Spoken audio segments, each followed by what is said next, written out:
ఈ న్యాయ వ్యవస్థ వైపు రావాలి అనే ఆలోచన ఎట్లా వచ్చిందంటే, పెద్ద మనుషులు ఎలా ఉంటారంటే వాళ్ళే కూర్చొని వాళ్ళే డిసైడ్ చేసేసి తీర్పిచ్చేస్తున్నారు. హస్బెండ్కి కూడా హెల్త్ ఇష్యూ వచ్చింది అని అన్నారు. అక్కడే నాకు బ్రేక్ వేసి టర్నింగ్ పాయింట్ అయిపోయింది. సడన్గా ఒకరోజు నైట్ ఈయనకు అనుకోకుండా స్ట్రోక్. జడ్జి ప్రిపేర్ కావాలి అని ఎందుకు అనిపించింది? ఇప్పుడు ఇలా ఆయన పడుకొని ఉన్నారండి. ఇంకా నాకు వేరే కోర్టుకి వెళ్ళలేను, బయటికి వెళ్ళే పరిస్థితి లేదు. జ్యుడిషియల్ కోసం ఏం కోచింగ్ తీసుకోలేదు. బుక్స్ అండ్ కొన్ని యూట్యూబ్ ఛానల్స్ చూడడము, మన నార్త్ సైడ్ వాళ్ళవి. ఎక్కడో ఒకడ లైఫ్లో మనకు ఒకానొక టైంలో అది బాధ అనిపించవచ్చు, ఏడుపు అనిపించవచ్చు, ఇంకా దానికి మించి కూడా అనిపించవచ్చు. ఆ టైంలో ఏంటంటే ఇక అసలు ఎగ్జామ్ కాదు కదా, ముందు ఆయన ప్రాణాలు కాపాడుకోవాలి అన్న పరిస్థితిలో ఉండి ఎంతోమంది లాకు సంబంధించినటువంటి వాటి గురించి అవగాహన లేక గ్రామాలలో వారి ఫ్రెండ్స్, కుటుంబ పరంగా ఇతర అంశాలపైన న్యాయ వ్యవస్థకు సంబంధించినటువంటి అవగాహన లేకుండా ఇబ్బంది పడడం, సమస్యలను ఎదుర్కోవడం వంటి వాటిని చూసి, అదేవిధంగా తను కూడా వ్యక్తిగతంగా ఎదుర్కొన్నటువంటి సమస్యలు ఇంకా చుట్టుపక్కల వారివి చూడడం, ఇలా ఆ దిశగా న్యాయ విద్య వైపు తను అడుగులు వేశారు. మరి ఈరోజు వారు మనతో ఉన్నారు. ఆంధ్రప్రదేశ్ జూనియర్ సివిల్ జడ్జిగా సెలెక్ట్ అయ్యారు. వారిని అడిగి మరిన్ని విషయాలు తెలుసుకుందాం. వారే గాదే మంజుల గారు. నమస్కారం అండి. నమస్తే. కంగ్రాచులేషన్స్ అండి ముందుగా మీకు. థ్యాంక్ యూ అండి. మాకు అడగగానే మైక్ టీవీకి సమయం ఇచ్చినందుకు కూడా మీకు ప్రత్యేకంగా ధన్యవాదాలు తెలియజేస్తున్నాం. మేడం, చాలా వింగ్స్ ఉన్నాయి, అంటే రూట్స్. ఇప్పుడు టీచర్ అంటే ఫీమేల్ అనగానే చాలా డిఫరెంట్ జాబ్స్ ఉన్నాయి, ఇంజనీర్, డాక్టర్ ఇట్లాంటి ఉంటారు. అసలు మీరు ఈ న్యాయ వ్యవస్థ వైపు రావాలి అనే ఆలోచన ఎట్లా వచ్చిందంటే అసలు మీకు ఇన్స్పిరేషన్ ఎవరు? ఇన్స్పిరేషన్ అంటూ కాదని కొన్ని సమస్యలు తీసుకురావచ్చాయి. ఫస్ట్ మీరు అన్నట్టుగానే మా ఇంట్లో వాళ్ళు, మా నాన్నగారు కూడా ఫస్ట్ నన్ను ఒక టీచర్గా చూడాలనుకున్నారు. ఆయన ఏం కూడా అదే ఉండే. సో ఆ విధంగా ఫస్ట్ ఆయనే మా తెలిసిన అబ్బాయి అని చెప్పేసి 12th స్టాండర్డ్ అయిపోగానే మ్యారేజ్ చేసేసారు. సో ఆయనకి ఇష్టమైంది, ఇంకా నేను చదువుకొని ఊరికే ఉంటే ఎలా ఉంటుంది, సో ఆ చదువుకు ఉపయోగం ఉండాలి అని అంటే ఒక టీచర్గా చేయాలి అని చెప్పేసి 12th స్టాండర్డ్ అయిపోగానే ఒక ప్రైమరీ స్కూల్లో టీచర్గా చేశాను. సో ఇంటర్తో ఆగిపోకూడదు, ఇంకా నాది కంటిన్యూ చేసుకోవాలి అని అంటే అప్పుడు మా హస్బెండ్ అన్నారు, సో డిస్టెన్స్లో వెళ్ళి చేస్తానంటే ఓకే అంటే అప్పుడు ఉస్మానియా యూనివర్సిటీ నుంచి నేను డిస్టెన్స్ ఎడ్యుకేషన్ స్టార్ట్ చేశాను బీకామ్లో. ఆ చేసిన తర్వాత నాకు బీకామ్లో కామర్స్ చాలా ఇంట్రెస్ట్, ఇంటర్లో చాలా హయ్యెస్ట్ మార్క్స్ వచ్చాయి. సో ఇంత ఉన్నాయి కదా, టీచర్గా చేస్తే ఎట్లా, కొంచెం ఈ అకౌంట్స్ లెవెల్ ఎలా ఉంటుందో చూద్దాము, ఇది ఉంది ఇంట్రెస్టింగ్గా ఉంది కదా అని బీకామ్ అయిపోగానే మళ్ళీ అకౌంట్స్ పైన ఇంట్రెస్ట్ వచ్చేసింది. సో ఆ విధంగా నేను నెక్స్ట్ అకౌంటెంట్గా జాయిన్ అయిపోయాను. అకౌంటెంట్గా చేస్తూ ఉండిపోయాను. ఆ తర్వాత విలేజ్కి వెళ్ళాల్సిన, మ్యారేజ్ తర్వాత మేము విలేజ్కి వెళ్ళాం. వెళ్ళాక అక్కడ మాకు ల్యాండ్ సమస్యలు కానీ, కొన్ని మ్యారేజెస్ అయిన వాళ్ళకి కొన్ని సమస్యలు కానీ నేను అక్కడ చూశాను. చూసాక నాకు అనిపించేసింది, వీళ్ళకి అవగాహన లేక ఇట్లా అంటే కొంత పెద్ద మనుషులు అని ఉంటారు, అంటే నేను వాళ్ళ గురించి చెప్పొచ్చో లేదో కానీ పెద్ద మనుషులు ఎలా ఉంటారంటే వాళ్ళే కూర్చొని వాళ్ళే డిసైడ్ చేసేసి తీర్పిచ్చేస్తున్నారు. కొన్ని ఎలా సెటిల్ చేసి వాళ్ళకు ఓకే అనుకుంటే చేసే విధంగా బాగుంటుంది, కానీ వాళ్ళు ఏం చేస్తారంటే డిపాజిట్లు పెట్టేసేసి మీరు చేసేసుకోండి సరిపోతుంది, మీరు వెళ్ళిపోండి అంటారు. మ్యారేజ్కే ఉందండి, మన తెలంగాణలో ఇడుపు కాగితం అంటారు. వాళ్ళే డిసైడ్ చేసేసి విడగొట్టేసి కాగితం రాయించేసాను, పెళ్లి చేసుకోపోండి అన్నారు. నేను షాక్ అయిపోయాను. అంటే కొంచెం అన్న మాకు కామర్స్లో కూడా లా సబ్జెక్ట్ ఉంది. నాకు అరే కనీసం కోర్టుకు వెళ్ళాలి కదా, వీళ్ళెవరు డిసైడ్ చేసి చేయడానికి అనేసి అని నేను అనుకున్నాను. అంటే ఈ విలేజ్లో ఇట్లాగే జరుగుతాయండి, ఇట్లాగే ఉంటాయి, పెద్ద మనుషులే తీర్పిస్తారు అని. తీర్పు ఇవ్వడంలో తప్పులేదు, కానీ చట్టాల మీద అవగాహనతో ఇవ్వాలి కదా. కోర్టులు ఉండగా పెద్ద మనుషులు ఒకవేళ వాళ్ళని కాంప్రమైజ్ చేసి వాళ్ళని కలపడానికి పెద్ద మనుషులు ఉంటే ఓకే, విడగొట్టడానికి పెద్ద మనుషులు ఏంటి అనేది చూస్తూ ఉంటారు. అంటే ఇప్పుడు మీరు చెప్తున్న దాన్ని బట్టి చూస్తే మీకు ఇంటర్ వరకే మ్యారేజ్ అయినట్టుంది. అవునండి, ఇంటర్. అంటే మీకు ఇంటర్ వరకే మ్యారేజ్ అయినట్టుంది. ఓకే. అంటే మీది బేసిక్గా ప్రాపర్ ఎక్కడండి, అంటే మీ కుటుంబ నేపథ్యం? ఇప్పుడు వరంగల్ డిస్టికే, ఇప్పుడు జనగామ అయింది కదా, జనగామ డిస్టిక్లో మండలగూడెం అనే గ్రామం అండి. నాన్నగారిది అక్కడే. ఆ తర్వాత వాళ్ళు వలస వచ్చేసారు ఇక్కడికి హైదరాబాద్కి. అంటే ఇప్పుడు టోటల్ షిఫ్టెడ్. షిఫ్టెడ్. అక్కడున్న పొలాలు అవన్నీ అమ్మేసుకొని ఇక్కడ కొనుక్కొని సెటిల్ అయిపోయారు. అంటే ఇంకా జాబ్ చేసుకుంటూ, ఆ తర్వాత నాన్న సొంత ఆటో తీసుకొని మా కూరగాయలు వ్యాపారం చేసేవారు ఆటోలో. అది చేసుకుంటూనే మమ్మల్ని ముగ్గురిని చదివించారు. నేను, నాకు 2 తమ్ముళ్ళు. తమ్ముళ్ళు ఏం చేస్తారండి? తమ్ముళ్ళు ఇప్పుడు 2 సాఫ్ట్‌వేర్స్ అండి. అంటే ఇంక తనే ఆ జాబ్ చేసుకుంటూనే మా ముగ్గురిని చదివించారు. ఓకే. ఆ తర్వాత హస్బెండ్ సపోర్ట్ తోటి, ఫ్యామిలీ సపోర్ట్ తోటి అవును. ఆ తర్వాత బీకామ్, ఎంకామ్ చేసిన తర్వాత ఈ కొన్ని సమస్యలు చూసిన తర్వాత నాకప్పుడు అనిపిచ్చేసింది. లా చేద్దాము. చేస్తే ఇలా ఇన్ని రోజులు నేను వెళ్ళలేదు కదా! డిగ్రీ ఇవన్నీ డిస్టెన్స్‌లోనే చేశాను. అంటే కొంచెం ఫైనాన్షియల్‌గా ఇబ్బంది ఉండే. నేను బీకామ్, ఎంకామ్ 2 రెగ్యులర్‌గా వెళ్ళి చేయడానికి వీలు లేకుండే. ఆయన కూడా చిన్న ప్రైవేట్ జాబ్ చేసుకునేవారు. సో, నా ఖర్చుల కోసం ఉండాలని నేను టీచర్ జాబ్ చేసేదాన్ని కాదు. అందుకోసమని నేను డిస్టెన్స్ చేశాను. నేను లా చేసే అప్పటికి కొంచెం ఆయన విధంగా ఉన్నారు. నువ్వు చేయకపోయినా నాకు ఓకే. నేను అదే రెగ్యులర్‌గా పంపించేసేసి నేను చేసుకుంటాను అని అన్నారు. సో, అందుకోసం అంత టైం పట్టింది. ఎంకామ్ వరకు అయిపోయిన తర్వాత అప్పుడు నేను ఎల్ఎల్బీ చేశాను. అంటే ఇప్పుడు జనరల్‌గా మీరు సమస్యలు చూసాను అని అన్నారు. ఇప్పుడు ఎవరికైనా కూడా ఎవరో ఒకరు ఇంట్లో ఇప్పుడు అమ్మ, నాన్న గాని, మామయ్య, బాబాయ్, పిన్ని ఇట్లా ఎవరన్నా సలహా ఇవ్వడం, లేకపోతే మీ కాలేజ్‌లో ఎవరన్నా ఒకరు సలహా ఇవ్వడం. అంటే మీకు ఈ లా రిలేటెడ్ లా అనేది ఒకటి ఉంది. ఇట్లా మీరు ఈ రూట్‌కి వెళ్ళండి, చదవండి అని ఇన్స్పిరేషన్ లాగా సజెషన్ చేసిన వాళ్ళు ఎవరైనా ఉన్నారా? మా రిలేటివ్ బ్యాక్‌గ్రౌండ్స్‌లో ఎవరు లేదండి. లా చేసిన వాళ్ళు ఎవరు లేరు. ఆ సమస్యలు చూసిన తర్వాత నాకు అనిపించింది. కానీ కొంతమంది అన్నారు, లేడీస్ అయ్యుండి మీకు ఆ ప్రొఫెషన్ బాగుండదు అని చెప్పారు చాలామంది. ఆల్రెడీ టీచర్‌గా చేస్తున్నారు, అకౌంటెంట్‌గా ఉంది. ఈ రెండిట్లలో ఏదో ఒకటి తీసుకుంటే అయిపోతుంది కదా! లా అన్నది లేడీస్‌కి అంత ప్రిఫరబుల్ కాదు అని చెప్పిన వాళ్ళు ఉన్నారు. మా ఊరు నుండి 2, 3 ఉన్నారు అడ్వకేట్స్. వాళ్ళు మేలే. కాకపోతే వాళ్ళకి సలహా అడిగాము మేము. అడిగితే వాళ్ళు కూడా అదే అన్నారు. లేడీస్‌కి ఇబ్బంది అవుతుందేమో చూసుకోండి అన్నారు ఒకటి. చెయ్యొచ్చు. కానీ లా చేస్తే అడ్వకేట్‌గానే చేయాలని ఏమీ లేదు. ఎల్ఎల్బీ చేసిన తర్వాత చాలా వేస్ ఉన్నాయి. అలా చేసుకోండి కానీ ప్రాక్టీస్‌లో మాత్రం కొంచెం కష్టంగా ఉంటుంది లేడీస్‌కి అన్నారు. అంటే మనకి ఇంట్రెస్ట్ ఉంది. ఫస్ట్ లా అయితే చేసి చూద్దాము. తర్వాత ప్రాక్టీస్ అన్నది ఎలా ఉంటుందో చూద్దాము అనేసని ముందైతే ఫస్ట్ అడిగేద్దాము అనేసని ఎందుకు అని అడిగేసేసాను. ఓకే. అంటే లా ఎక్కడ చేశారండి? ఆంధ్ర మహిళా సభ అని మన ఉస్మానియా యూనివర్సిటీ క్యాంపస్‌లోనే ఉందండి. Women's college. అందులో చేశాను. గోల్డ్ మెడల్ కూడా. ఆ తర్వాత ఇక అందులోనే గోల్డ్ మెడల్ వచ్చేసింది ఫైనల్ ఇయర్. చేశారండి లా మీరు? 2015లో కంప్లీట్ అయిపోయిందండి. 2012 టు 2015లో. ఓకే. లా సెట్ ర్యాంక్ ఎంత వచ్చిందండి? అంత లేదండి. అప్పట్లో కదా మామూలుగానే రాసాను. ఇంకా ర్యాంక్ ఎక్కువ వస్తే యూనివర్సిటీలోనే వచ్చేది.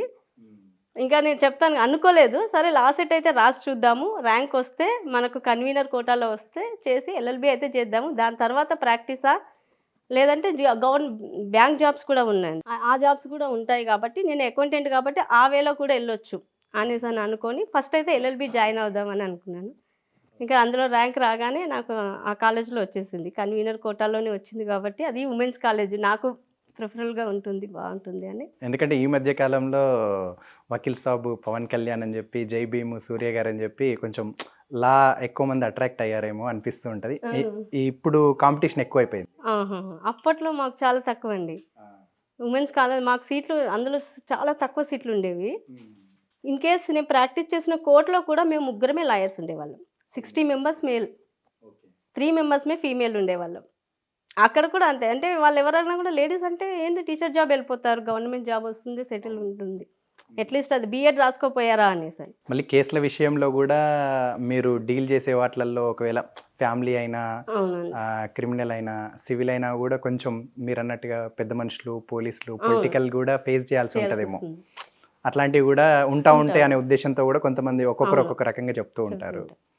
సో అంటే మీరు 2015లో లాయర్గా జనగాంలో చేశారండి? అవునండి. 15 నేను ఎన్రోల్మెంట్ అయిపోగానే ఇమీడియట్గా నేను అక్కడికి వెళ్ళిపోయాను జనగాంలో. ఎందుకంటే సమస్యలు అక్కడే ఉన్నాయి. ఇక్కడ 4 కోట్ల చాలా కోర్ట్స్ ఉన్నాయి. ఇక్కడ కాంపిటీషన్ ఉంది.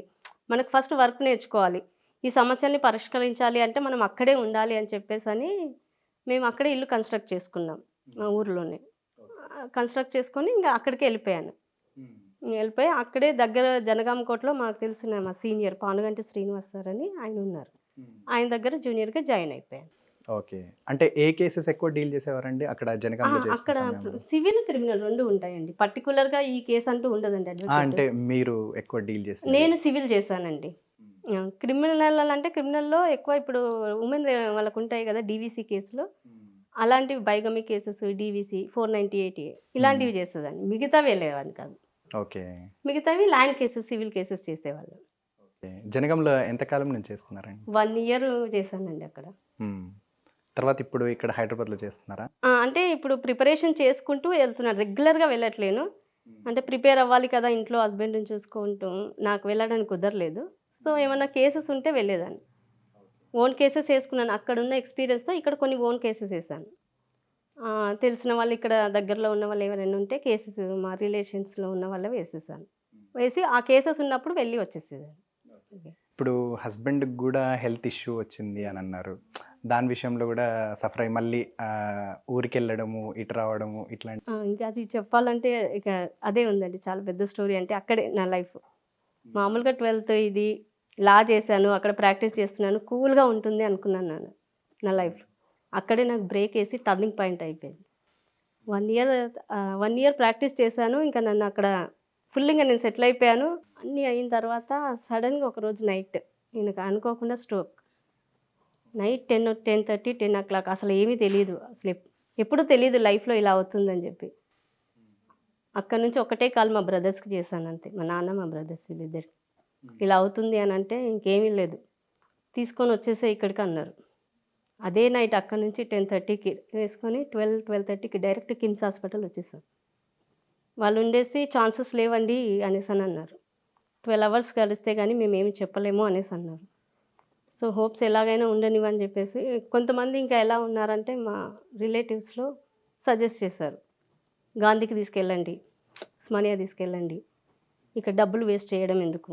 ఇక వాళ్ళు చెప్పారు ఇక్కడ అట్‌లీస్ట్ ఎంత లేదన్నా మీకు 6 lakhs to 7 lakhs అవుతుంది అన్నారు.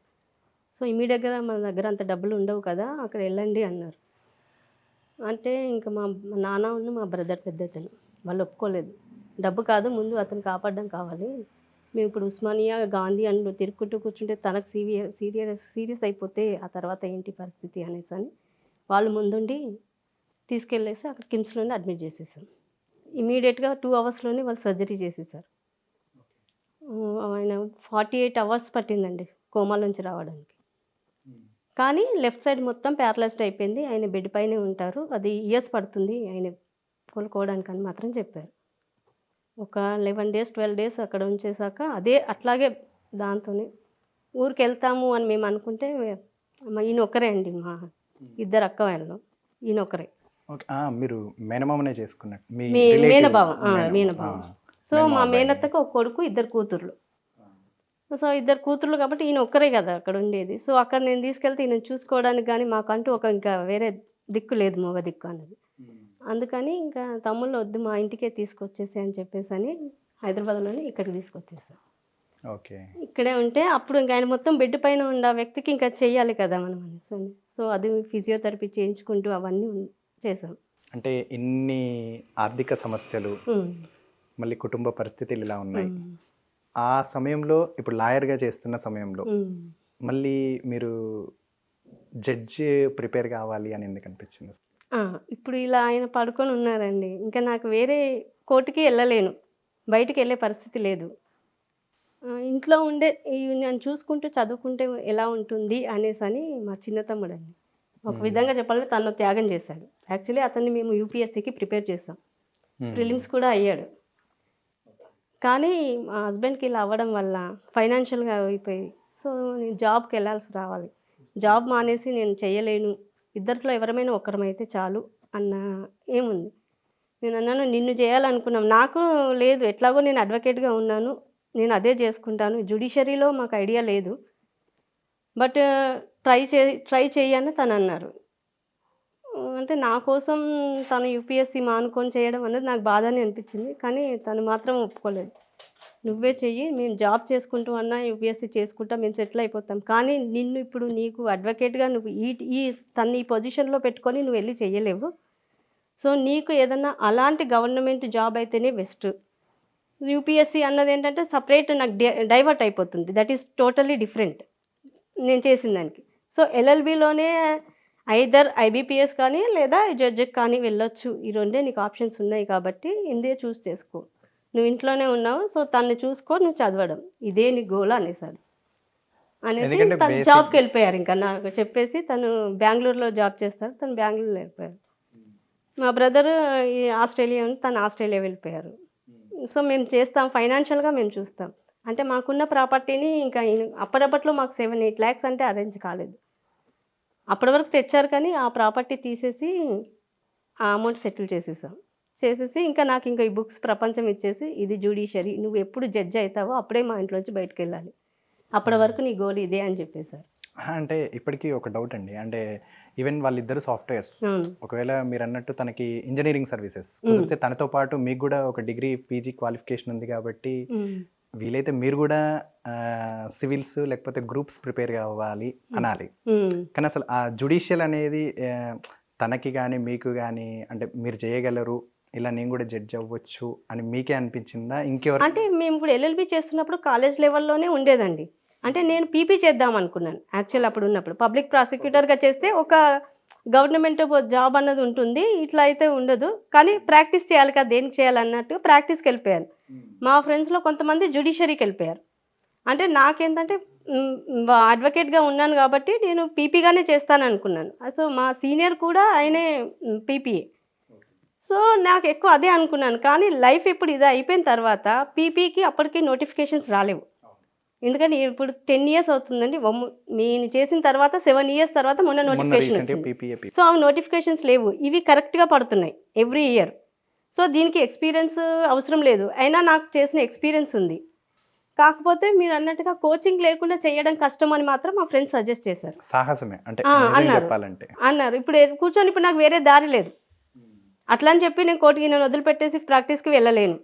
కూర్చొని చదువుకొని ఒకసారి ప్రయత్నం చేసి చూస్తే తప్పేంటి అనేసి అన్నాను. మా ఫ్రెండ్స్ కూడా, మా సీనియర్ ఉన్నారు శ్రీదేవి గారు అని మా ఫ్రెండ్, తను ప్రాక్టీస్ చేస్తూ తను సజెస్ట్ చేశారు, నీకేమన్నా కావాలి అని అన్నా, బుక్స్ కావాలన్నా, నీకు ప్రాక్టికల్గా మేము ఏమన్నా చెప్పాలన్నా మేము సజెస్ట్ చేస్తాం, నువ్వు మాత్రం సరే వెళ్ళిపోయి, మనం అప్పుడు అనుకోలేదు కానీ పరిస్థితులు నా వైపు తీసుకెళ్తున్నాయి కాబట్టి వెళ్ళు అనేసి అన్నారు. కొంతమంది జాయిన్ అయిపోయారు దిగ్విజయ్లో కానీ, పల్సర్ అని సంథింగ్ కోచింగ్ సెంటర్స్ ఉన్నాయి. వాళ్ళు లా అయిపోగానే ఇమీడియట్గా అక్కడ జాయిన్ అయ్యారు. నేను లా అయిపోగానే ప్రాక్టీస్కి వెళ్ళిపోయాను. ఓకే, అంటే ఇప్పుడు మీరు దీనికోసం జుడిషియల్ కోసం ఏం కోచింగ్ తీసుకోలేదు. బుక్స్ అండ్ కొన్ని యూట్యూబ్ ఛానల్స్ చూడడము, మన నార్త్ సైడ్ వాళ్ళవి, అలాగే గూగుల్లో నాకేమైనా ఇన్ఫర్మేషన్ కావాలంటే గూగుల్లో సెర్చ్ చేసి, అందుకే బుక్స్ కూడా చాలా తక్కువగా ఉన్నాయి. ఎక్కువ ఇన్ఫర్మేషన్ అందులోంచే తీసుకునేదాన్ని, నాకేం కావాలంటే అవి తీసేసుకొని అందులోనే ప్రిపేర్ అయిపోయేదాన్ని. ఓకే, ఏమన్నా ఒకవేళ డౌట్స్ వస్తే గూగుల్లోనే అందులోనే చూసుకునేదాన్ని. గైడెన్స్ ఏమీ లేదు.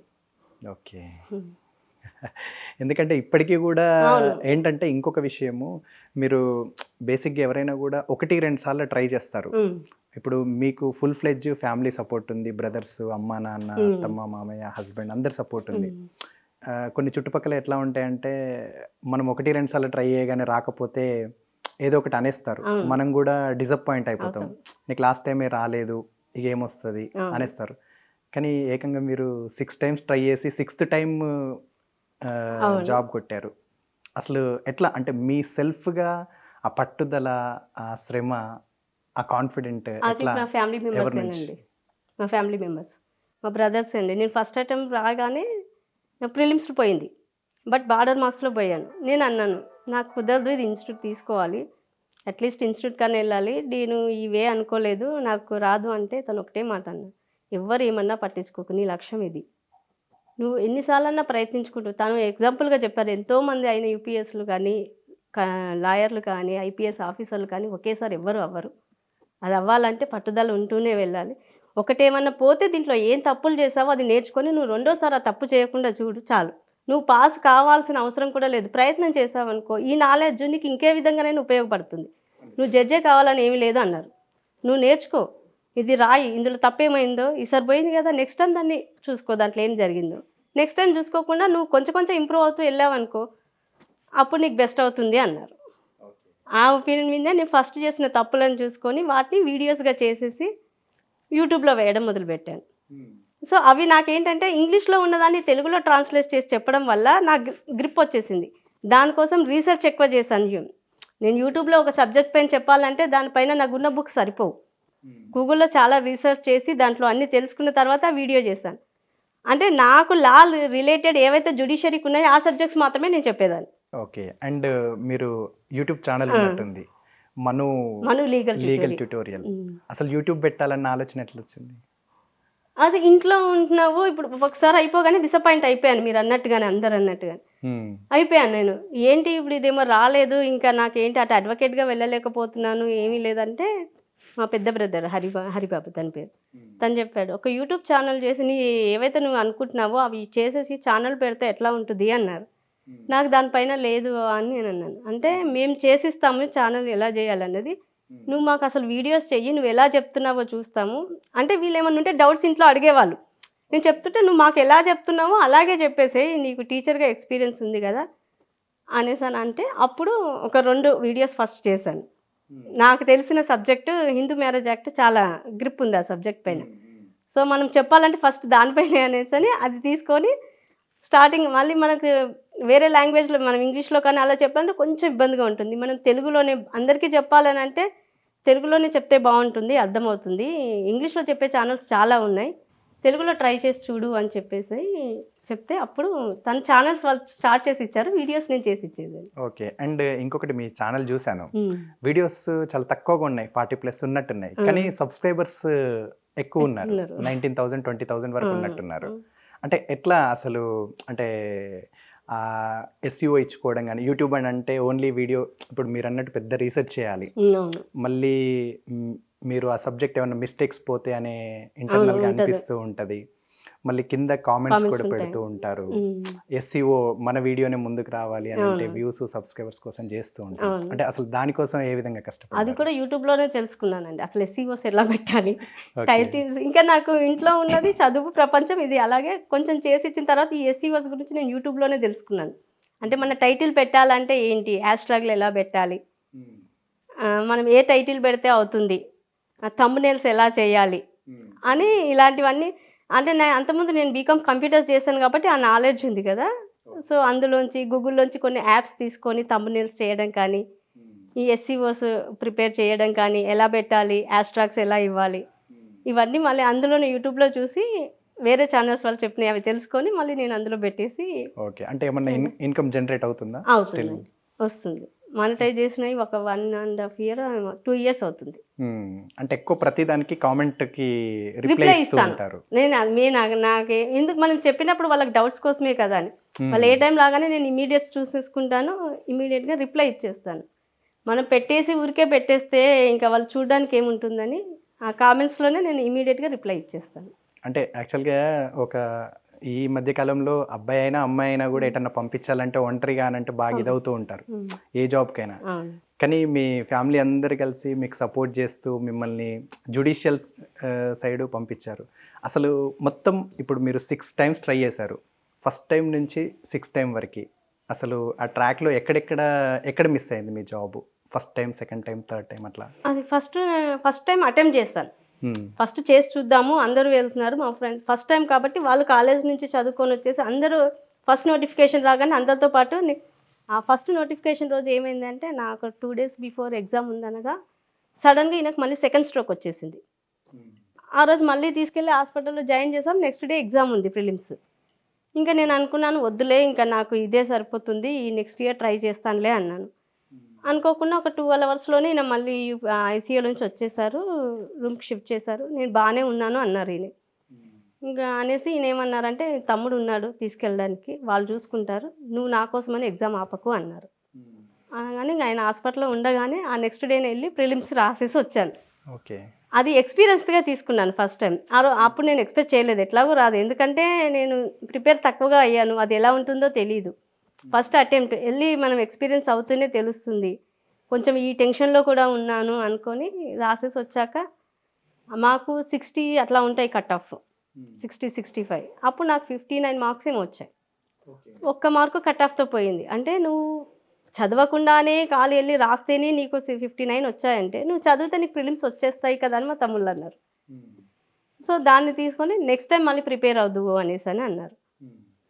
కానీ ఇన్స్టిట్యూట్కి వెళ్ళాలి అని అంటే ఫైనాన్షియల్గా ఒకటి, రెండు తను వదిలిపెట్టేసి నేను అది అంత దూరము దిగ్విజయ్ వెళ్ళాలన్నా నాతో అవ్వలేదు. యాక్చువల్గా పల్సర్లో వెళ్ళాను, వెళ్ళి ఒక 1 డేనే అండి, 1 డేనో 2 డేస్ ఉన్నాను. కానీ మళ్ళీ నేను నాకు చూసుకోవడానికి ఇమీడియట్గా కుదరలేక నేను వచ్చేసాను, ఇంకా నేను చేయలేనండి అని చెప్పేసి అని 2 డేస్ వెళ్ళి రిటర్న్ వచ్చేసాను. కాకపోతే కొన్ని మెటీరియల్స్ తీసుకున్నాను, ఇంకా బుక్స్ ఏమన్నా కావాలంటే దానికి సంబంధించిన బుక్స్ తీసుకొని మా ఫ్రెండ్స్తో కానీ ఇంకా ఎవరైతే చేస్తున్నారో వాళ్ళతో పాటు అందరం వాట్సాప్లో ఉండేవాళ్ళం, ఉండి డౌట్స్ క్లారిఫై చేసుకునే వాళ్ళం. ఇంకా వాళ్ళు కూడా నువ్వు వెళ్ళలేవు కాబట్టి అని చెప్పి నాకు హెల్ప్ చేసేవాళ్ళు. ఆ విధంగా ఫస్ట్ అటెంప్ట్ అయిపోయింది. సెకండ్ అటెంప్ట్లో అది కూడా మాకు సెకండ్ అటెంప్ట్ వెళ్ళాను, ప్రిలిమ్స్లో అది కూడా సేమ్ మార్క్స్లో వచ్చేసాయి. సేమ్ మళ్ళీ అదే మార్కులు వచ్చాయంటే మళ్ళీ ఏం సేమ్ తప్పు చేశాను, కనీసం 1 మార్క్ కూడా ఎక్కువ రాలేదు, మళ్ళీ అవే మార్క్తో మళ్ళీ ప్రిలిమ్స్లో వచ్చేసాను అని ఇంకా ఇలా కుదరదని అప్పుడు ఇంకా యూట్యూబ్లో కొన్ని చూశాను ప్రాక్టికల్గా ఎలా చేయాలి అనేసి అని. అంటే వాళ్ళ కోచింగ్ సెంటర్స్ వాళ్ళు యూట్యూబ్లో చెప్తున్నారు హిందీలో. అలా ఆ ఛానల్స్ చూసేసి అసలు ప్రిలిమ్స్ ఎలా రాయాలి, ఏంటి మిస్టేక్స్ ఏంటి, నాకేంటంటే జస్ట్ చదువుకుంటూ వెళ్ళాను కానీ ప్రాక్టికల్గా చేయలేదు నేను. సో ఆన్లైన్లో ప్రాక్టికల్గా అప్పుడు నేను ఆబ్జెక్టివ్ టైప్ చేయడం స్టార్ట్ చేశాను. చేస్తే అప్పుడు థర్డ్ అటెంప్ట్లో నాకు ఎట్ ఏ టైం 85 మార్క్స్ వచ్చేసాయి ప్రిలిమ్స్లో. సెకండ్ ఏమో ఉన్నాను అనుకో, ఫస్ట్ సెకండే ఉన్నాను. సో ఓకే ఉన్నావు కదా ఇంకేంటి వచ్చేసావు ఒకటి వరకు అనేసి అని అట్లా మెయిన్స్లోకి వచ్చేసరికి మెయిన్స్ ఫస్ట్ అటెంప్ట్ అప్పుడు 2018లో మాకు సపరేట్ అయిపోయింది. సపరేట్ అయిపోయి ఒక 1 ఇయర్ మొత్తం క్యాన్సిల్ చేసేసారు ఎగ్జామ్స్, రాసిన ఎగ్జామ్స్ క్యాన్సిల్ అయ్యాయి. మళ్ళీ 2019లో మళ్ళీ రాశాను, ప్రిలిమ్స్ వచ్చేసింది. మెయిన్స్లో సేమ్ మళ్ళీ అక్కడికి వచ్చాక ప్రాక్టికల్గా ఫస్ట్ అన్నట్టు మాకు అప్పుడు అంతకుముందు 100 మార్క్స్కి పూర్తి పేపర్ ఉండేది సివిల్ అండ్ క్రిమినల్. మాకు వచ్చి అప్పుడే 2019లో ఇంట్రడ్యూస్ చేశారు, సివిల్ వేరే క్రిమినల్ వేరే, దాంతోపాటు ఇంగ్లీష్ అని చెప్పి 3 పేపర్స్ పెట్టారు. అది ఎవరికీ తెలీదు, అది ఇన్స్టిట్యూట్స్ వాళ్ళకి తెలీదు పేపర్ ఎలా ఉంటుందో, ఫస్ట్ ఎక్స్పీరియన్స్ మళ్ళీ అది. 2019లో నాకు ఇంగ్లీష్లో ఇబ్బంది అయింది, దాంట్లో సివిల్ క్రిమినల్ వచ్చేసింది కానీ ఇంగ్లీష్లో రాలేదు. ఆ అటెంప్ట్ పోయింది. పోయాక సరే దీన్ని బట్టి మళ్ళీ తీసుకోవచ్చు, నెక్స్ట్ దీంట్లో ఏం తప్పు చేసి మెయిన్స్ వరకు ఒక స్టెప్ ఎక్కావు కదా అన్నారు, ఒకటి ఎక్కావు కదా ఇంకా టెన్షన్ పడకు అనేసి అని అనగానే అప్పుడు 2 వేరైపోయాయి, ఇటు ఆంధ్ర ఇటు తెలంగాణ. సో ఇక్కడ 2020లో ఇక్కడ పడింది, ఆంధ్రలో పడలేదు. మళ్ళీ వెళ్ళి తెలంగాణలో రాశాను. తెలంగాణలో రాస్తే దాంట్లో కూడా మార్క్స్ ఇంతవరకు రాలేవండి, బట్ దాంట్లో ఏదైందో దాంట్లో కూడా పోయింది, మెయిన్స్లోనే పోయింది అది. అదే తర్వాత నెక్స్ట్ వచ్చేసి ఆంధ్రాలో రాశాను. ఇంకా ఆంధ్రాలో రాశాక ఆంధ్రాలో 2 ఎగ్జామ్స్, అది 20 అండ్ 21. ఆంధ్రాలో కూడా అందులో కూడా సేమ్ మెయిన్స్లోనే ఒక 2 మార్క్స్ ఏమో నాకు సబ్జెక్ట్లో, మిగతా వాటిలో అన్ని 70s వచ్చాయి, ఒక్క సబ్జెక్ట్లో 2 మార్క్స్ తక్కువ వచ్చాయి నా బార్డర్కి, మెరిట్లో పోయింది అది. అది పోయింది. సెకండ్ దాంట్లో వచ్చేసింది ఇంకా టాప్, అదే ఆంధ్రాలో. మీకు అసలు దీనికి సంబంధించి జ్యుడిషియల్ ఇప్పుడు యూపీఎస్సీ లాగానే ప్రిలిమ్స్ మెయిన్స్ ఇంటర్వ్యూ ఉంటుంది అంటారు, అంటే మిమ్మల్ని ఇంటర్వ్యూలో ఏం అడిగారు అసలు? ఇంటర్వ్యూలో అనేది మన సబ్జెక్ట్ ఓరియంటెడ్ ఉంటుందండి, సబ్జెక్ట్ ఉంటుంది, మన పర్సనాలిటీ చూస్తారు అంతే. అంటే మన ఇంతవరకు ఫేస్ చేసుకొని వచ్చాం కదా, దాన్ని బేస్ చేసుకొని ఇంటర్వ్యూ ఉంటుంది. ఓకే, అంటే మిమ్మల్ని ఈ రిలేటెడ్గా మీరు ఇది ఎన్నో టైం ఎగ్జామ్ అటెంప్ట్ చేయడము అలాంటి కొన్ని అడుగుతారు, అందరికీ ఒకేలా ఉండవు కదా, అవి అడుగుతారు, ఎప్పుడు పాస్ అవుట్ అయ్యారు, ఇన్ని రోజులు పట్టింది అని అడుగుతారు. జస్ట్ అవి అడిగిన తర్వాత టోటల్లీ సబ్జెక్ట్ వెళ్తారు. Okay fine. అంటే నాకు ఒక్కటే ఎక్స్పీరియన్స్ అయింది కాబట్టి నాకు ఎక్కువ బేసిక్గా తెలియదు. అంటే ఇంకా సబ్జెక్ట్ సంబంధించి మన పర్సనల్గా వెళ్ళి మాత్రం అంత డీప్గా అడగరండి. మనకు వాళ్ళకి కావాల్సింది ఏంటి, మనం ఏంటి, ఏం చేస్తాం, ఎప్పుడు అయిపోయింది, ఏమేమి చేశారు మీరు, ఆ తర్వాత సబ్జెక్ట్ ఓరియంటెడ్ అడుగుతారు అంతే. ఓకే, అసలు అంటే కొంచెం వేరే వాళ్ళు నెక్స్ట్ ఫర్దర్గా ప్రిపేర్ అయ్యే వాళ్ళకి తెలవడానికి అసలు జ్యుడిషియల్ ఇప్పుడు జడ్జి కావాలంటే ప్రొసీజర్ ఎలా ఉంటుంది అండి? 3 సేమ్ యూపీఎస్సీ లాగానే 3 స్టేజెస్ ఉంటుందండి. ప్రిలిమ్స్ ఉంటుంది, మెయిన్స్ ఉంటుంది, ఆ తర్వాత ఇంటర్వ్యూ ఉంటుంది. ప్రిలిమ్స్లో క్వాలిఫై అయితే మెయిన్స్ ఉంటుంది. అంటే ప్రిలిమ్స్ అంటే ఏముంటుంది, సబ్జెక్ట్ లాగా అట్లా ఏమన్నా? 23 సబ్జెక్ట్స్ ఉంటాయండి, లా రిలేటెడ్ సబ్జెక్ట్సే. మనకి ఎల్ఎల్బిలో ఉన్న సబ్జెక్ట్సే ఉంటాయి, 23 సబ్జెక్ట్స్. సివిల్ వేరే, క్రిమినల్ వేరే ఉంటుంది, ఇంగ్లీష్ ఉంటుంది. ఇంగ్లీష్లో ఏముంటుందో ఎస్సేస్ ఉంటాయి అండ్ మన ట్రాన్స్లేషన్స్ ఉంటాయి. తెలుగులో ఇచ్చింది ఇంగ్లీష్లో ఇచ్చింది తెలుగులో ఇచ్చింది ఇంగ్లీష్లో రాయడం. ఈ 3 సబ్జెక్ట్స్ ఉంటాయండి. ఫస్ట్ ప్రిలిమ్స్లో మాత్రం ఆల్ ఓవర్లో ఆబ్జెక్టివ్ మల్టిపుల్ చాయిస్ ఉంటుంది. ఎన్ని మార్క్స్ కండి? 100 మార్క్స్ కండి. ఓకే, దానికి ఇంకా మెరిట్ పైన ఉంటుంది. అంటే అది ఇంకా అది కట్ ఆఫ్ ఎంత ఉంటుందో తెలియదు, 60 నుంచి 80 వరకు వెళ్తుంది. నెగిటివ్ మార్క్స్ ఏమన్నా ఉంటాయి? ఉండవండి, నెగిటివ్ ఏమి Prelims ఉండదు, ఏముండవు. ఏముండవు. ఇది మెయిన్స్లో అండి 3 సబ్జెక్ట్స్. మెయిన్స్లో 3 సబ్జెక్ట్స్ అండి, కంపల్సరీ 60% రావాలి ఈ సబ్జెక్ట్లో. ఈచ్ 100 మార్క్స్కి 60% రావాలి. 60 వస్తే క్వాలిఫై అయ్యింది, అప్పుడు ఈ మార్క్స్ని మనం ఇంటర్వ్యూకి యాడ్ అవుతాయి. కానీ మన ప్రిలిమ్స్లో వచ్చినవి మాత్రం మెయిన్స్కి యాడ్ అవ్వవు. ప్రిలిమ్స్లో మనకి ఎంత వచ్చినా మళ్ళీ మెయిన్స్ అక్కడ 1:3 తీస్తారు, ఇక్కడ 1:10 నుంచి అక్కడ 1:2. ఓకే, అంటే ఓవరాల్గా ఎన్ని మార్క్స్కి ఉంటుందండి? 300 అండి. 100 civil, criminal and English 100 each ఉంటాయి. అంటే 300కి 60% రావాలి. అండ్ ఇంకొకటండి, ఇప్పుడు చాలామంది కూడా అన్ని ప్రాబ్లమ్స్ ఫేస్ చేస్తున్నారు, ఇప్పుడు పెద్ద మనుషులు అది ఇది అని అన్నారు. అంటే ఇప్పుడు మీకు ఆ విషయంలో ఏమన్నా ఎప్పుడన్నా గుర్తొచ్చిందా? ఇప్పుడు మీరు జడ్జ్ అయ్యారు, లాయర్గా అవుతున్నప్పుడు కూడా మీకు ఎదురవుతూ ఉంటుంది, ఎందుకంటే మీ ఊళ్ళోనే చేశారు. ఇప్పుడు చాలామంది అలాంటివి వినడము, చూడడము, ఇలాంటివి కూడా పెద్ద మనుషులు మనీ, అటు పెద్ద మనుషులని ఇటు పెద్ద మనుషులని మనీ దగ్గర పెట్టుకోవడము, లేదా మీరు అన్నట్టు ఏంటి ఇడుపు కాగితం రాసివ్వడము, బేసిక్గా వాళ్ళకి తెలిసి తెలియక కుల సంఘాలని కానీ పెద్ద మనుషులని కానీ ఇట్లాంటివి చేస్తూ ఉంటారు. మీకు ఎప్పుడన్నా అనిపించిందా? అంటే వాళ్ళు ఆ 1 ఇయర్లో ఎప్పుడన్నా మీ దగ్గరికి వచ్చి ఉంటారు కదా? వచ్చిన గొడవలు అయ్యాయి యాక్చువల్లీ. వాళ్ళు ఏమన్నారంటే, నువ్వు చదువుకున్నావు కదా, నీ హైదరాబాద్లోనే అక్కడే చూపించుకో, ఇక్కడ మాత్రం ఇవే జరుగుతాయి అన్నారు. సార్ నేను ఇక్కడ లాయర్ వచ్చాకే మాట్లాడతానన్నారు, రాకముందుకు అన్నారు. నేను ఎల్ఎల్బి చేసి వచ్చి ఇక్కడే ప్రాక్టీస్ చేశాక మీతో మాట్లాడతాను అనేసి అని సైలెంట్గా ఉన్నాను. ఆ తర్వాత మాదే ఓన్ ల్యాండ్ ఇష్యూలోనే వాళ్ళే సెటిల్ చేస్తున్నారు. నాకు నచ్చలేదు. నేను ఇప్పుడు ఇంతకుముందు అయితే నేను ఒప్పుకున్నాను, ఇప్పుడు నేను లాయర్ని అయిపోయాను. సో ఇలాంటి సెటిల్మెంట్స్ మీరు విడగొట్టడానికి లేదు, ఇది కోర్టు త్రూ ఉంది, అక్కడికే వెళ్దాం. పార్టీషన్లో కూడా గొడవలు అయ్యాయి, అక్కడికే వెళ్ళి మాట్లాడదామని చెప్పేసి అని గొడవలు పడ్డాయి. ఇప్పటికీ పెద్ద మనుషులు అదే అంటారు, వీళ్ళు వచ్చేసి మాకు మేము పంచుకొని మేము చేసుకునే వాళ్ళకి చేయలేకుండా చేశారని. నేను అంటాను తప్పులేదు, మీరు పెద్ద మనుషులు చేయొచ్చు, కౌన్సిలింగ్ ఇవ్వండి, వాళ్ళని కలపండి, పరిష్కరించండి, కానీ విడగొట్టడానికి మాత్రం మీరు ప్రయత్నం చేయకండి అంటాను. ఇప్పుడు భూములు కూడా పంచుతాను అంటారండి. తాతల ఒకటి ఎక్స్పీరియన్స్ అయింది, 4 ఫాదర్స్ నుంచి వచ్చిన ఆస్తిని, 4 ఫాదర్స్ అంటే తెలియదు, మా తాత ఆస్తిని తండ్రికి పంచకుండా ఉన్న 4 మనుమలకి సమానంగా పంచండి అని చెప్పి పెద్ద మనుషుల ముందు పెడితే, అవును తండ్రికి రాదు, 4 కొడుకులే కదా, వీళ్ళు మనమలు ఎవరు ఉన్నారో వాళ్ళకే భాగం ఉంటుంది, వాళ్ళకే పంచేస్తాను అన్నారు. ఒక అతనికి ఒకడే కొడుకు, ఇంకొక అతనికి 4 కొడుకులు ఉన్నాయి. సో అటు 4 ఇటు 1 5 భాగాలు చేయాలి అన్నారు. నేను చట్ట ప్రకారం అది కాదు, చట్ట ప్రకారం చేయాలంటే ముందు ఇద్దరు అక్కడ కొడుకులను పంచిన తర్వాతే మనమలకు వస్తుంది, డైరెక్ట్ మనమలకు రాదు అని అంటే లేదు లేదు ఇట్లాగే చేయాలి అని. అక్కడ గొడవ స్టార్ట్ అయింది. సో అవేర్నెస్ లేదు మీకు, పంచాలి అని అంటే పంపకాలు అనేది ముందు ఫాదర్కి వచ్చేసి అక్కడ డివైడ్ అయ్యాక అక్కడ నుంచి మనమలకు వస్తుంది. అంతేకాని ఇక్కడ ఎంతమంది మనమలు ఉన్నారో చేసేసుకొని తండ్రిని కాదని తాతాస్తి తీసుకోవడం కాదు. తాతలాస్తి అంటే డైరెక్ట్ తాత సెల్ఫ్ ఎక్వైర్డ్గా సంపాదించింది కూడా కాదు. దాని గురించి అందుకే చాలా వీడియోస్ నేను ఎక్కువ చేశాను వాటిపైన, ఎందుకంటే చాలామందికి అవగాహన లేదు, ఇది డైరెక్ట్ తాత నుంచి రాగానే మనమలకు వచ్చేస్తుంది. ఇప్పుడు దాంతోపాటు ఇప్పుడు ఆడపిల్లలు కూడా వెళ్ళిపోతున్నారు, మాకు ఉంది ఆస్తులు అని చెప్పేసి. ఎప్పుడు వస్తుంది ఎప్పుడు రాదు అన్న విషయాల గురించి కూడా అన్నిటి గురించి అవన్నీ నాకు ఎప్పుడైతే మా వారికి చేసుకుంటూ ఉన్నానో నాకు అవన్నీ గుర్తుకొచ్చాయి. ఇవన్నీ చెప్పలేకపోతున్నానే నేను ఏంటి అనేసి అని అవన్నీ వీడియో రూపంలో చెప్పుకుంటూ వచ్చాను, రీసెర్చ్ చేసుకుంటూ. ఫైన్. ఇంకొకటి అండి, ఇప్పుడు మీరు అంటే లా పరంగా కానీ ఇప్పుడు మీకు యూట్యూబ్ పరంగా కూడా రీసెర్చ్ చేస్తున్నారు కాబట్టి, ఇప్పుడు జనరల్గా లా చేసిన తర్వాత అసలు ఒక లాయర్ కావాలంటే ఒకటి, రెండవది హైకోర్టులో లాయర్గా చేయాలంటే, రెండవది సుప్రీంకోర్టులో లాయర్గా చేయాలంటే, అంటే ఏమన్నా ఎక్స్పీరియన్స్ కానీ ఏమన్నా ఎగ్జామ్ కానీ ఇట్లా ఉంటాయండి? మామూలుగా లాయర్గా అంటే డైరెక్ట్ ఇప్పుడు మనం ఎల్ఎల్బి అయిపోయిన తర్వాత ఎన్రోల్మెంట్ చేసుకోవాలండి. ఒక 2 ఇయర్స్ వరకు మనం ప్రాక్టీస్ చేసుకోవచ్చు ఏ కోర్టులో అయినా. ఆ తర్వాత బార్ కౌన్సిల్ ఎగ్జామ్స్ ఉంటాయి, ఆ ఎగ్జామ్స్ పాస్ అవ్వాలి, అది పాస్ అవుతేనే మనం అడ్వకేట్గా చేయగలుగుతాం. 2 ఇయర్స్ వరకు మనకు ప్రొవిజనల్ ఉంటుంది, అది పాస్ అయిపోతే నెక్స్ట్ మనము ఏ కోర్టులో అయినా చేసుకోవచ్చు.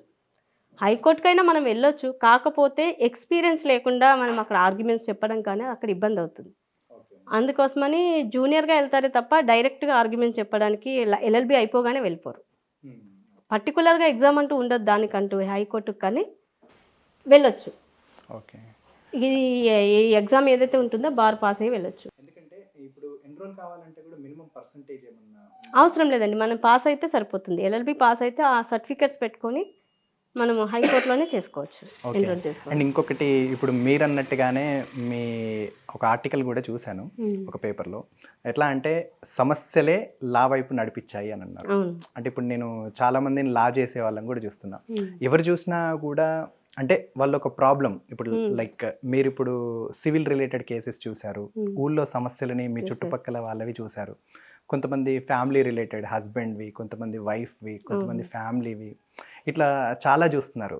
అంటే మీకేమనిపిస్తుంది ఇప్పుడు మీరు యాజ్ ఎ జడ్జిగా నెక్స్ట్ వెళ్ళబోతున్నారు అంటే ఈ కారణం అవగాహన లేకపోవడమేనా ఇంకేమైనా అంటే ఎడ్యుకేషన్? ఇప్పుడు వరకే అవేర్నెస్ పెరిగింది. ఒకప్పుడు అయితే లేదండి. లేడీస్ అంటే మాత్రం లా అంటే చెప్పాను కదా, నేను చదువుతున్నప్పటి నుంచి అందరికీ అన్నారు, ఎల్ఎల్బి చదివి ఏం చేస్తావు, కోర్టులో ప్రాక్టీస్ చేస్తే ఏమొస్తుంది, జాబ్ చేసుకుంటే సెటిల్ అవుతారు కదా అని అందరికీ ఉంది. కానీ కొంతమందికి ఇలాంటి సమస్య నాలాంటి వాళ్ళు చాలా మేము చదువుకునే కాలేజీలలో ఉన్నారు. కొంతమంది సొంతంగా మీరు అన్నట్టుగా వాళ్ళ లైఫ్లో ఉండి డివోర్స్ కేసెస్ వేసిన వాళ్ళు కానీ, అలా చేసిన వాళ్ళు మా కేసులు మేము ఫైల్ చేసుకోవడానికి కూడా మేము ఎల్ఎల్బి చదువుతున్నాం అన్న వాళ్ళు కూడా ఉన్నారు. అలాంటి కేసెస్ నేను విన్నాను. ఉన్నారు, అట్లా కూడా ఉన్నారు. కొంతమంది నేర్చుకొని మేము ప్రాక్టీస్ చేస్తామని, కొంతమంది మేము వేరే ప్రైవేట్ సెక్టర్లో ఆ జాబ్స్ ఉంటాయి లీగల్గా, ఎల్పీస్గా ఉంటాయి, అట్లా వెళ్ళిపోయే వాళ్ళు. సో అన్ని సఖీ సెంటర్ కానీ పోలీస్ స్టేషన్లో కౌన్సిలింగ్ ఇచ్చే వాటిల్లో కానీ ఇట్లాంటివి కూడా రిలేటెడ్ కౌన్సిలింగ్ ఉంటాయి, మీడియేషన్ సెంటర్లో చేయడానికి కానీ. సో వేస్ చాలా ఉంటాయి. ప్రతి ఒక్కరికి ఒక్కొక్కటి ఉంటుంది సమస్య. కొంతమంది అట్లా వస్తారు, కొంతమంది ఇప్పుడు మాది ఉమెన్స్ కాలేజ్ కాబట్టి మా దాంట్లో ఎక్కువ మంది మ్యారీడ్ అయిన వాళ్ళమే, సమస్యలు ఉన్న వాళ్ళు, కొంతమంది తెలుసుకోవాలి అని వచ్చిన వాళ్ళు. సో ఇలాంటి వాళ్ళు చాలామంది ఉన్నారు, అందరు అట్లా వచ్చిన వాళ్ళే. కానీ ఇప్పుడు రీసెంట్గా మా అదే కాలేజ్కి నేను ఇప్పుడు వెళ్తే సీట్లు ఫుల్ అయిపోయాయి, ఎంత కాంపిటీషన్ అయిపోయింది అనేసి అన్నారు. అంటే ఉమెన్స్ కాలేజ్లో ఫుల్ అయిపోవడం అంటే చాలా మనకు గర్వకారణం అన్నాను. దట్టు జ్యుడిషియరీలో కూడా ఇంతవరకు మేల్ వాళ్ళే ఉండేది. మేము ఇప్పుడు అయిన 22 మెంబర్స్లో 16 మెంబర్స్ ఉమెన్ ఉన్నామండి. సో మేము అచీవ్ చేస్తాం. సో ఉమెన్ అన్న వాళ్ళు కూడా భయపడకుండా ఇలాంటిది ఒక అడ్వకేట్గా కాదు జడ్జిగా కూడా వెళ్ళొచ్చు అన్న ఒక ధైర్యాన్ని ఉంది. యాక్చువల్గా నేను 2012 ఎంబీఏ అయిపోయిన తర్వాత అప్పుడు రాసినప్పుడు నాకు తెలిసి ఒక 10,000 to 12,000 మెంబర్స్ రాశారు. నాది 4,000 ఏమో ర్యాంక్ వచ్చింది. యాక్చువల్లీ ఆల్రెడీ ఎంబీఏ చేశా కాబట్టి ఫీ రింబర్స్మెంట్ మీకు రాదు అని అన్నారు. ఇక అలా నేను రెగ్యులర్గా రాసుకుంటూ వస్తున్నా. అలా ఇప్పుడు అవుతుంది. అందుకని ఎందుకంటే ఎవరు చూసినా కూడా ఇలాగే సమస్యలు చెప్తూ వస్తున్నారు. మేడం ఇప్పుడు మీరు 6 times అటెంప్ట్ చేశారు, ప్లస్ చాలా వ్యక్తిగతంగా కుటుంబ పరిస్థితులు, ఆర్థిక పరిస్థితులు, ప్లస్ చాలా ప్రాబ్లమ్స్ చూశారు. ఇంకా వేరే వాళ్ళవి కూడా మీరు యాజ్ ఎ లాయర్గా, యాజ్ ఎ విమెన్గా చదువుకుంటుంటే మీ ఫ్రెండ్స్వి, చుట్టుపక్కల వాళ్ళవి ఇట్లా చూశారు. ఇంకా లాయర్గా కూడా ఇప్పుడు హైదరాబాద్లో జనగాంలో చూస్తూ ఉన్నారు. ఇంకా భవిష్యత్తులో చాలా కూడా చూసేటివి ఉన్నాయి. ఎక్కడో ఒకడ లైఫ్లో మనకు ఒకనొక టైంలో ఒక సిచ్యువేషన్ అనేది వస్తుంది మేడం. అంటే అది ఒక బాధాకరమైన ఒక పీక్ దాకా తీసుకెళ్తుంది. అది బాధ అనిపించవచ్చు, ఏడుపు అనిపించవచ్చు, ఇంకా దానికి మించి కూడా అనిపించవచ్చు. అలా మీ లైఫ్లో ఏమైనా? ఫస్ట్ ఎగ్జామ్ నాది ఎగ్జాంపుల్ అండి. నేను ఎందుకంటే ఫస్ట్ అటెంప్ట్ చేస్తున్నప్పుడే నాకు సెకండ్ స్ట్రోక్ రావడం, ఇంకా ఆ టైంలో ఏంటంటే ఇక అసలు ఎగ్జామ్ కాదు కదా, ముందు ఆయన ప్రాణాలు కాపాడుకోవాలి అన్న పరిస్థితిలో ఉండి, ఆ స్టేజ్లో ఉండి కూడా హాస్పిటల్లో నా చేతిని మా తమ్ముడి చేతిలో అప్పచెప్పేసి నువ్వు వెళ్ళిపో అన్నారు. ఫస్ట్ నా కళ్ళల్లో తిరిగాయి. ఆయన అంత హాస్పిటల్ నుంచి వచ్చి కూడా నువ్వు ఎగ్జామ్ రాయిపో అని చెప్పారంటే నేను ఎంత ప్రయత్నించాలి, సో నేనెందుకు ప్రయత్నం ఆపాలి అని ఫస్ట్ ప్రయత్నం చేశాను. ఆ తర్వాత హాస్పిటల్ నుంచి వచ్చిన తర్వాత చుట్టాల దగ్గర నుంచి మామూలు అయింది. ఇంకా ఆయన బతకరు, ఆయన బాగుండరు, ప్రాపర్టీని ఎందుకు అమ్మేసుకున్నారు అనేసి అని ఇంకా ఇంకేదైనా జాబ్ చేసుకో వెళ్ళిపో, ఆయన వదిలేసి అంటూ ఇంకా టార్చర్స్ స్టార్ట్ అయ్యాయి. అంటే నేను ప్రస్తుతానికి నేను ఎవరికి చెప్పుకోలేదండి. ఫస్ట్ ఎగ్జామ్ రాస్తున్నాను, ఫస్ట్ ఆయన చూసుకోవడమే పెట్టుకొని సైలెంట్గా వెళ్ళి నా ఎగ్జామ్ నేను రాసుకుంటూ వచ్చేసేది. కానీ ఈ ప్రెషర్ ఎక్కువైపోయింది. ఎప్పుడైతే మీ ప్రాపర్టీస్ అంతా అన్నామో మా రిలేటివ్స్ అందరూ ఒకేసారి వచ్చేసి పడిపోయారు.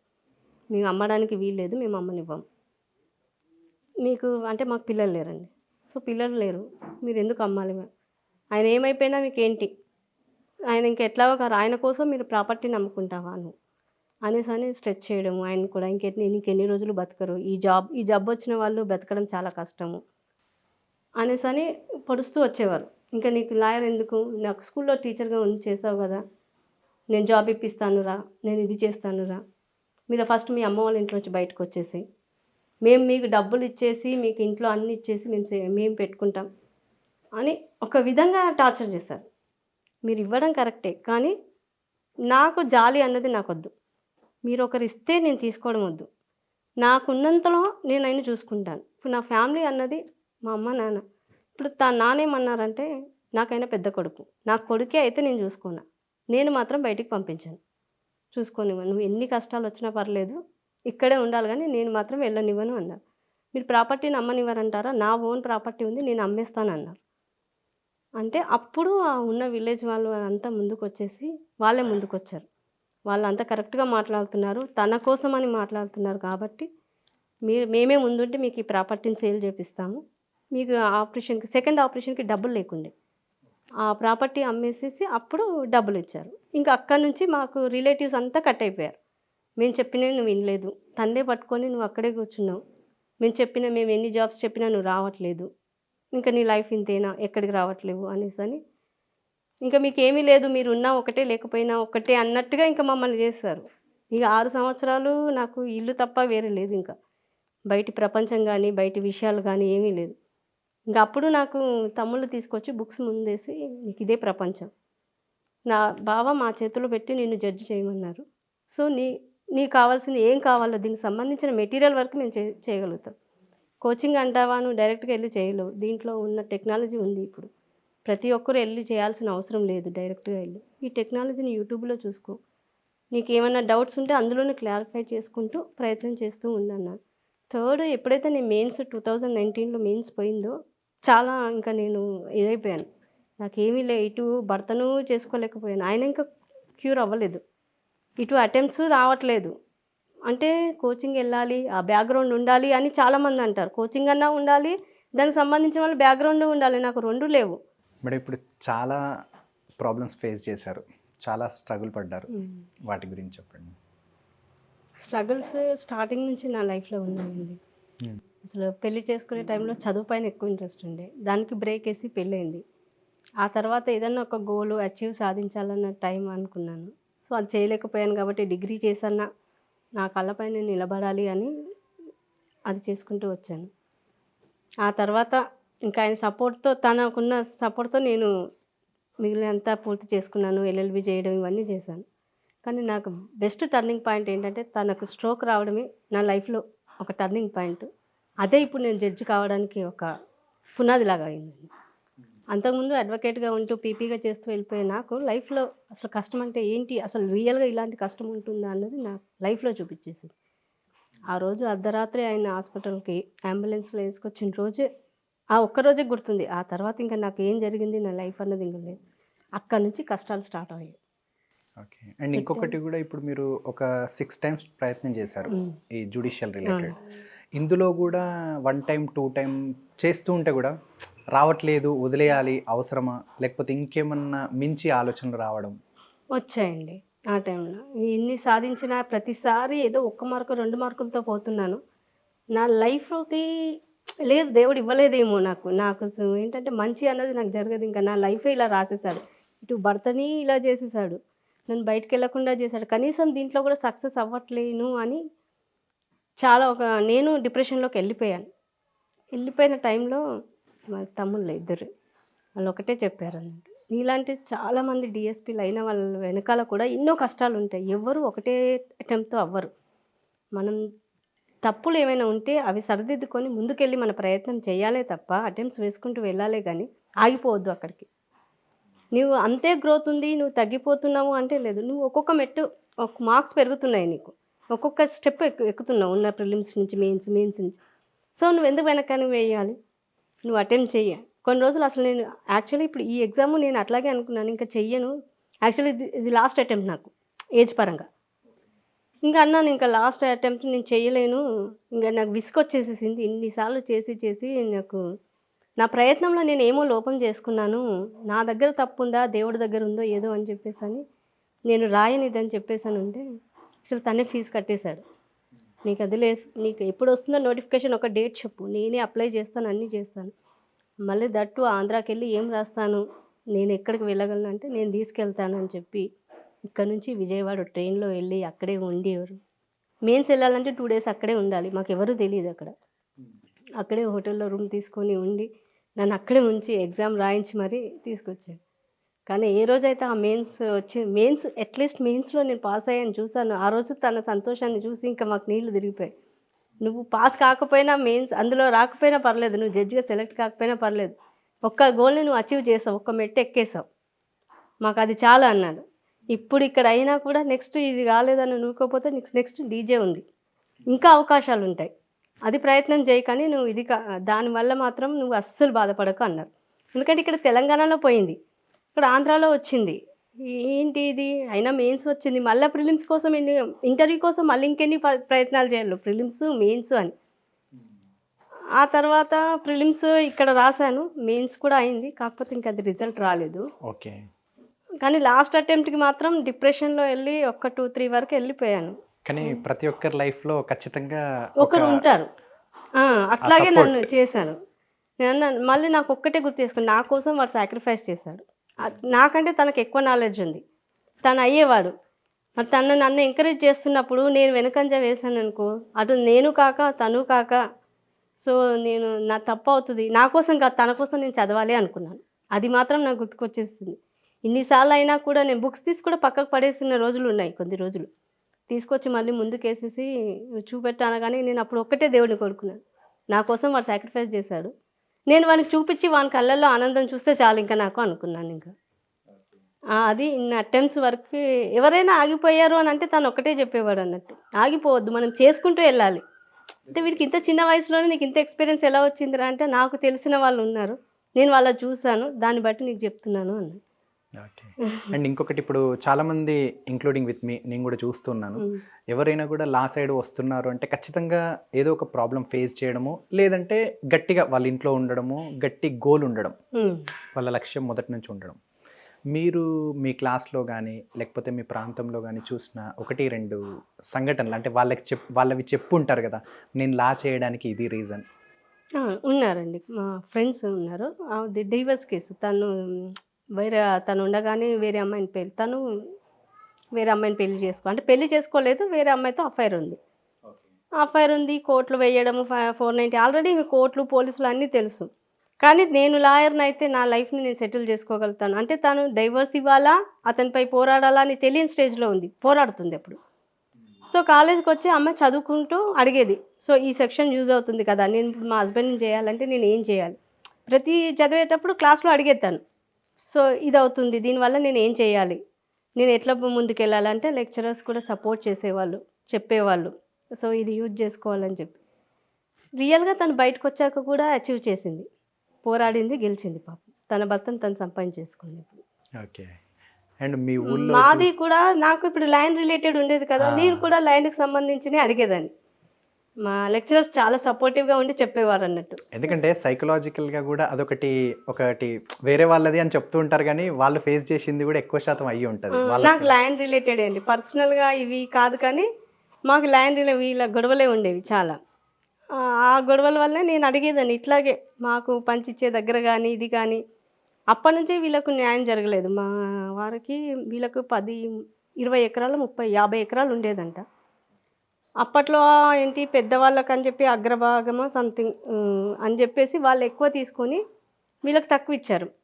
మా మామయ్య వ్యవసాయం చేసుకునేవారు, సో ఆయనకు అవగాహన లేదు, ఎంత ఇస్తే అంత, ఎదురు తిరిగితే ఈయన్ని కొట్టడము చేయడం అవన్నీ చేసేవారు.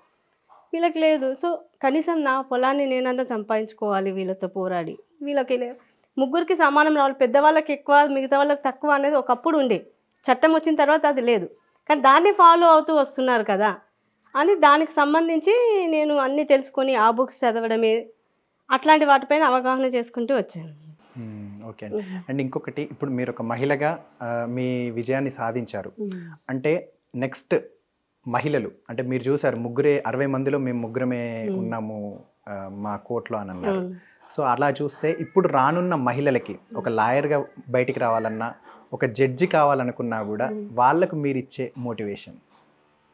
నేను ఫస్ట్ ఆఫ్ ఆల్ ఏం చెప్తానంటే, ఏదైనా సరే భయపడొద్దండి. మనకు వెనుకంజ వెళ్తున్నాము అంటే వెనుక నుంచి లాగే వాళ్ళు ఫస్ట్ ఉంటారు. ఫస్ట్ అవి పట్టించుకోకూడదు. మీరు ముందు వెళ్తున్నప్పుడు ఆ వెళ్ళే గమ్యాన్ని ఏందో అది చూసుకుంటూ వెళ్ళిపోండి ఫస్ట్ స్ట్రైట్గా.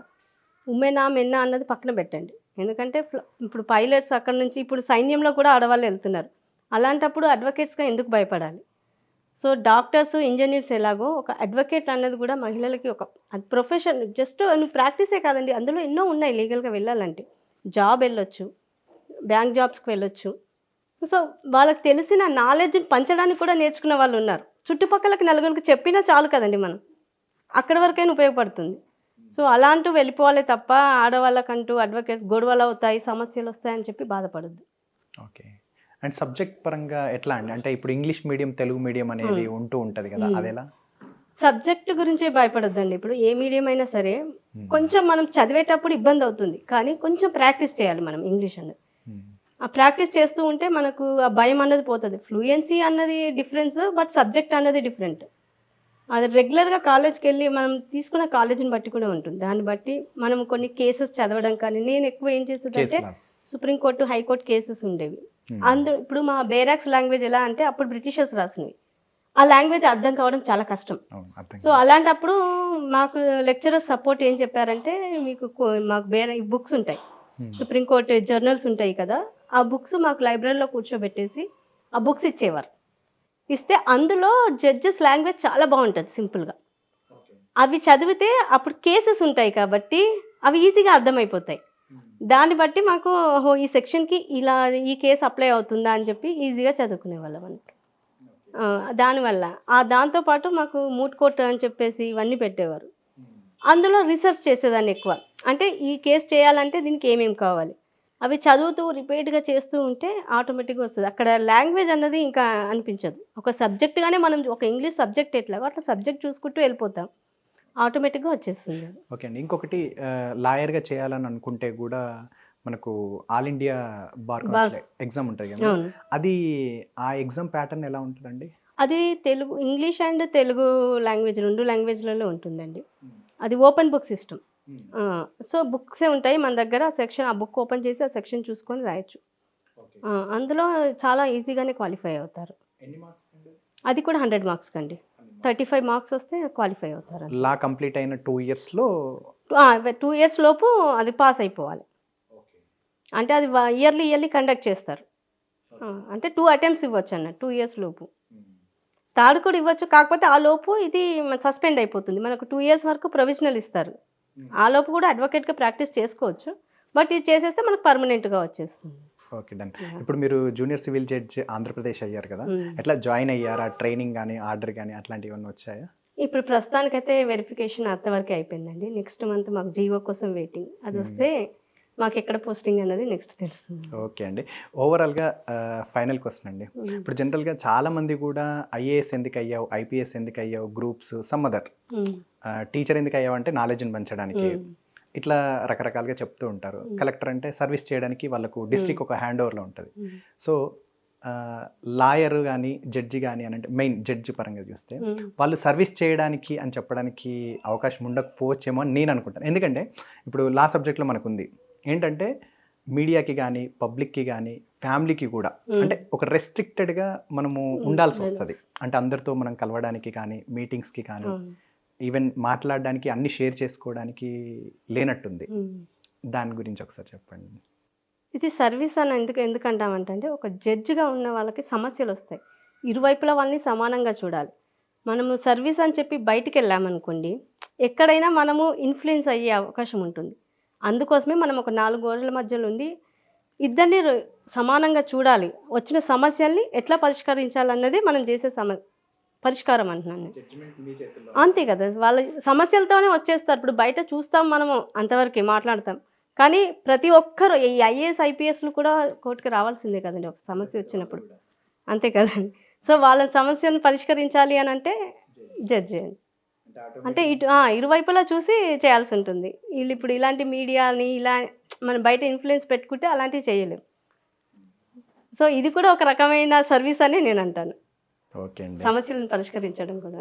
ఓకే, ఇప్పుడు మీరు జడ్జ్ అయిన తర్వాత మీ ఛానల్లో పెట్టారు కదండి, రెస్పాన్స్ ఎలా ఉంది? అంటే మీ ఫాలోవర్స్ ఉంటారు కదా, మీ ఫ్రెండ్స్ కానీ ఫ్యామిలీ కానీ ప్రీవియస్ మిమ్మల్ని తక్కువ అంచనా ఏదో ఒకటి అలా ఉంటారు కదా, అంటే ఫైనల్గా ఫీడ్బ్యాక్ ఎలా ఉంది?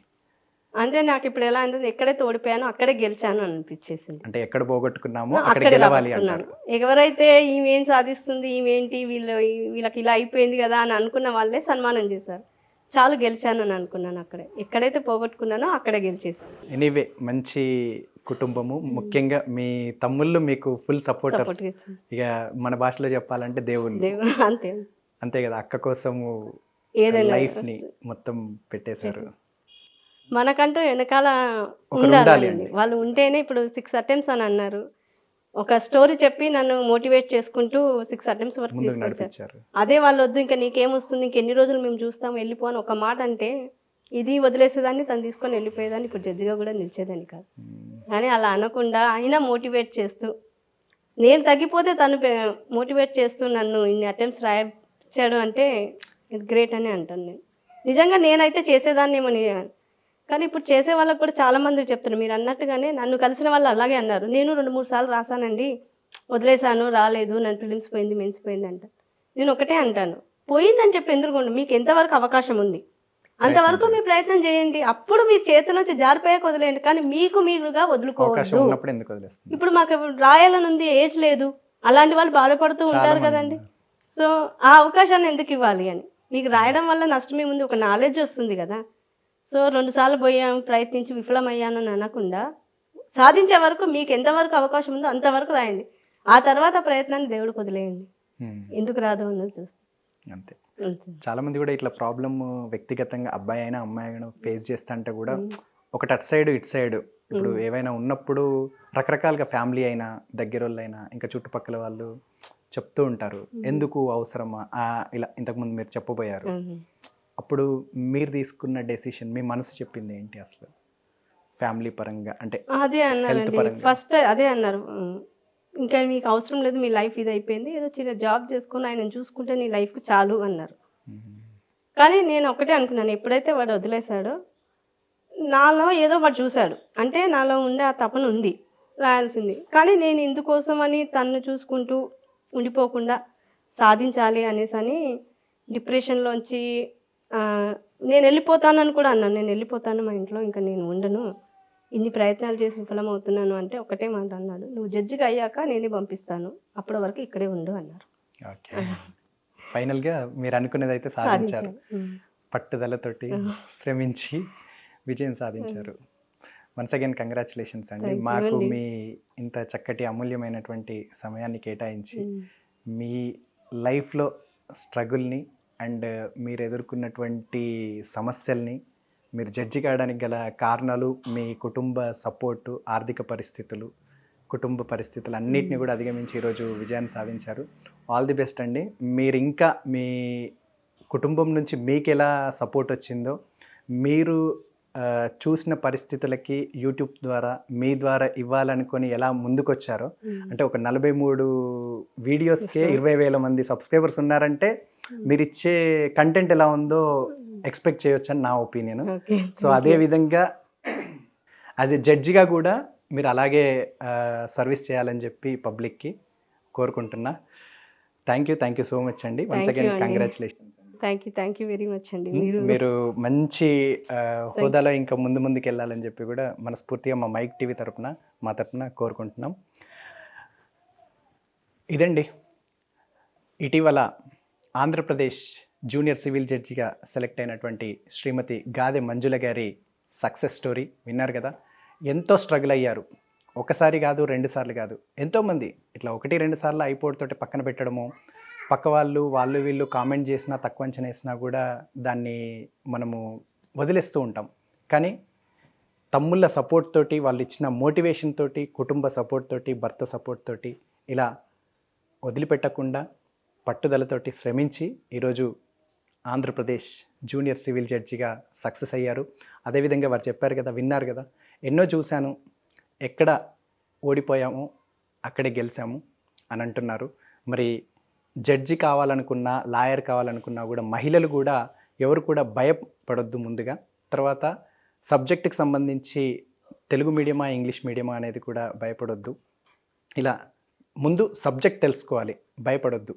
మీరు ఏది సాధించాలనుకుంటున్నారో మీకున్న అవకాశం వరకు చివరి వరకు ప్రయత్నం చేయండి.